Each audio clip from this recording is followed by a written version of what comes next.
Welcome to the programme. We start in China, where the country's strict zero COVID policy is being challenged on an unprecedented scale with a second night of protests in cities across the country. It's being described by some as the white paper or A4 revolution after demonstrators held sheets of blank paper. They're protesting against censorship, and the movement has been building by the day. And while it may have started as an anti-lockdown movement, some of those taking part are now openly calling for the country's leader, Xi Jinping, to stand down, something rarely seen in China. In Shanghai, a long line of blue barriers have been erected along the main protest road. Mass protests have now spread to cities including Wuhan, Nanjing, and the capital, Beijing. From where our China correspondent Stephen McDonnell has the very latest, and a warning, his report does contain some flash photography. The Chinese capital became the latest city with a demonstration calling for an end to the country's COVID restrictions. The symbol of this movement has become white sheets of paper, with protesters holding them up to represent the way in which people are silenced here by official censorship. They're chanting, saying that strict lockdowns and compulsory testing should stop. But dissatisfaction with the government's handling of this crisis is also spilling over into calls for press freedom and democracy. In the southwestern city of Chengdu, protesters blamed China's leader Xi Jinping personally. They criticised his lifetime leadership entitlement and said their country doesn't need an emperor. This followed earlier calls in Shanghai for Xi Jinping to step down and for the Communist Party to give up power. At the site where protesters clashed with police, barriers have gone up to stop crowds gathering again. Waves of anger have spread across China following an apartment block fire in Xinjiang last week, which killed 10 residents. People have blamed COVID restrictions for hampering the access of firefighters and blocking escape routes. China's Foreign Ministry spokesman Zhao Lijian said foreign forces with ulterior motives had linked the fire to zero COVID measures. But these protests have unleashed discontent, which has been not very far below the surface. A chant can easily become a speech. Freedom!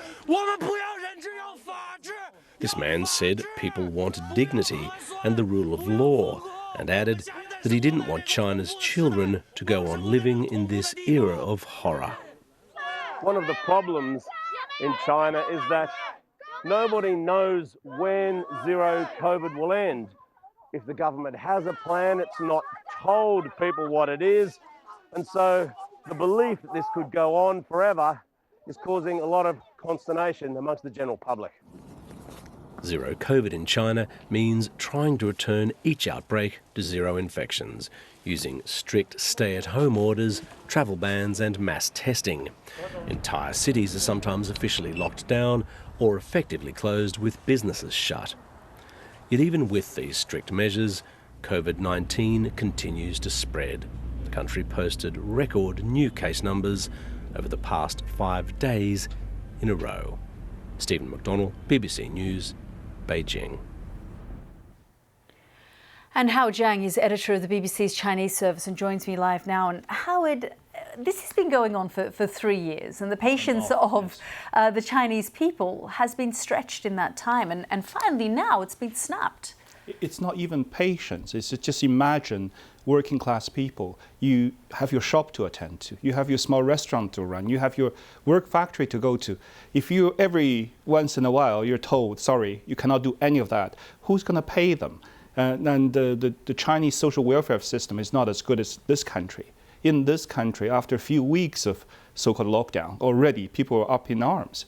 And imagine this has been going on for 3 years. So that's the level of discontent, I guess, is so widespread now. And Howard, we've heard horrific stories come out of China, of what's happened to families, of what's happened to people on buses trying to get to quarantine centres, and of course that fire that took place in Urumqi. Mm-hmm. Exactly. This is a good part of town and a major apartment building. And the official figure is saying 10 died and maybe another 9 or 10 people got injured, but some locals say the number could be higher. But those are the things we cannot independently verify. But that triggered this resentment. So bus can plunge off a cliff and kill all the quarantined people, and the fire can burn you to death, but somehow you have to go for COVID zero. So you cannot be killed by COVID, but you can be killed by anything else. That was the main trigger for the latest protest. And it's the one thing that's really united the Chinese people. All the narratives that for example,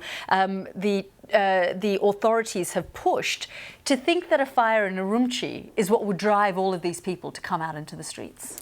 Apart from the fire, also the World Cup, I guess, also played a part in this, because all of a sudden, tens of millions of football fans gluing to their television are seeing all around the world, even some of the less developed countries from Africa, from Middle East, are walking freely with no masks. And somehow, this country being championed as a model of zero COVID, and everybody's so scared and staying at home. People are asking questions, then why are we doing this? And especially when Stephen's report just before mentioned, the government has not given a clear strategy openly to the public and communicated that, those are the steps we will take to get you out of this. No, this seems to be indefinite, and that sense of no hope and hopelessness is what's driving the current protest. What about vaccines, Howard? Why aren't they just vaccinating the population? They have. The majority of the population have used the Chinese-made vaccines.